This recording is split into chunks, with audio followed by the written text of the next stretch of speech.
Nonostante nei giorni scorsi ci sia stata qualche breve precipitazione, le risorse idriche scarseggiano. Di pioggia ne servirebbe molto di più e poi non è nevicato a sufficienza in inverno.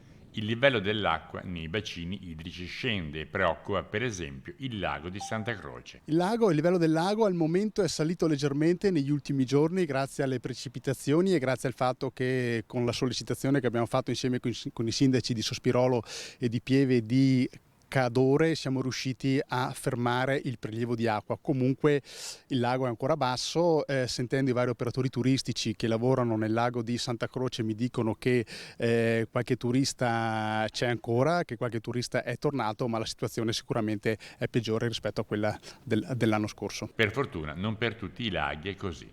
Dalla parte bassa della provincia a quella alta le cose cambiano.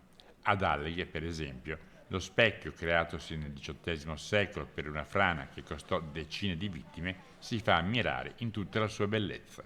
Il lago è in buona salute grazie all'intervento della Regione che ci ha permesso dopo il disastro di Vaia che ha portato 500.000 metri cubi di materiale all'interno appunto dell'invaso, di asportarne 250 in questa prima fase e quindi di ridargli quell'aspetto che era tipico del nostro lago. Oltretutto con l'intervento sempre fatto dalla Regione con Veneto Acque sul canale scolmatore a valle del lago c'è stato un ricambio dell'acqua per cui abbiamo adesso un colore verde smeraldo stupendo.